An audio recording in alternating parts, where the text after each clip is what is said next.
সৌদির পরে এবার হুমায়ুন কবিরের বাউন্সার ব্লান্ডার। হায়দ্রাবাদের নাম করে স্থানীয় নিরাপত্তারক্ষী দেওয়া হয়েছে। কিছুই জানতাম না, পরে জেনেই ফিরিয়ে দিয়েছি। নিরাপত্তারক্ষী বিতর্কে চক্রান্তের অভিযোগ করলেন হুমায়ুন কবির।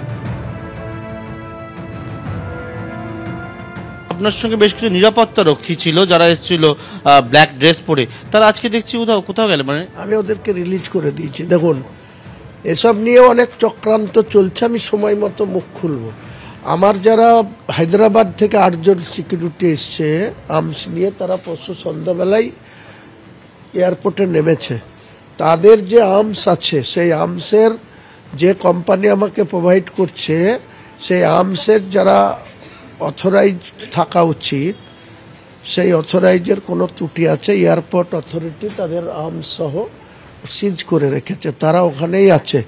আবার ভোরবেলাতে লোক পাঠানো হয়েছে হায়দ্রাবাদে, কোম্পানি থেকে অথরাইজ এনে তারা আমার সঙ্গে কালকে মানে এখানে বলছি কালকের তো আপনি বললেন যে হায়দ্রাবাদ এবং ব্যাঙ্গালোর থেকে তারা এসছে, মানে তাদেরকে কালকে যারা আপনারা 4 জন শো করলেন, ওরা সব লোকাল। আপনি জানতেন না? না, আমি লাস্ট মুহূর্তে তো এসে দেখলাম, তারপরে যখন খোঁজ নিলাম তারা বলছে এখানকার লোকাল। আমি লোকাল কাউকে রাখবো না। এটা কিভাবে? এটা যারা আছে এদের ভিতরে আছে, এখান থেকে করছে কারা বুঝতে পারছেন আপনারা। আপনি আগের দিন কালকে একটা বললেন যে একেবারে উদ্বোধনের দিন একটা ব্লান্ডার হয়েছিল, মানে এটা কি করে? এ চক্রান্ত চলছে তো আমার বিরুদ্ধে। আপনি বুঝতে পারছেন না? যারা অল ইন্ডিয়া লাইসেন্স প্রাপ্ত যে কোম্পানি খোলা আছে, ব্যাঙ্গালোরে আছে, হায়দ্রাবাদে আছে, তারা অনেক প্রাইভেট লোককে ভিআইপি সিকিউরিটি প্রোভাইড করে। আমার তারাই প্রোভাইড করছে, অথচ তারা নেমেছে কিনা এতে পরশুদিন রাতে আপনারা খোঁজ নেন। এরা মানে হঠাৎ করে এলো কিভাবে? এরা এলো, এদের অন্য চক্র আমার কাছে লাগিয়ে দিচ্ছে, আমি তো তাদের রাখবো না।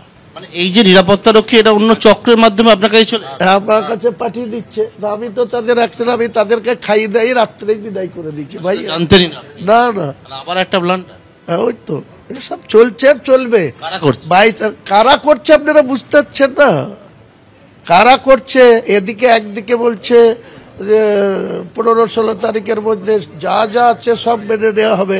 আলাম কিছু দরকার নেই হুমায়ুন কবিরের, অল আউট লড়াই। 6 ডিসেম্বর মুর্শিদাবাদে বাবরি মসজিদের শিলান্যাস অনুষ্ঠানে একেবারে হুমায়ুন কবিরের পাশেই যে 2 ব্যক্তিকে দেখা গেছে, তাদের পরিচয় নিয়ে ইতিমধ্যে একাধিক প্রশ্ন উঠতে শুরু করেছে। এই 2 ব্যক্তি কারা, তারা কোথা থেকে এসেছেন তা নিয়ে বিতর্ক তৈরি হয়েছে। এরা কোথাকার বাসিন্দা, পশ্চিমবঙ্গে না ভিন রাজ্যে? কে সত্যি বলছেন আর কে মিথ্যে? বিতর্ক মাথাচাড়া দিতেই চাঞ্চল্যকর দাবি করেছেন হুমায়ুন কবির, যদিও এ বিষয়ে কোনো মন্তব্য করতে চাননি গ্রন্থাগার মন্ত্রী সিদ্দিকুল্লাহ চৌধুরী। এবিপি আনন্দ, এগিয়ে থাকে, এগিয়ে রাখে।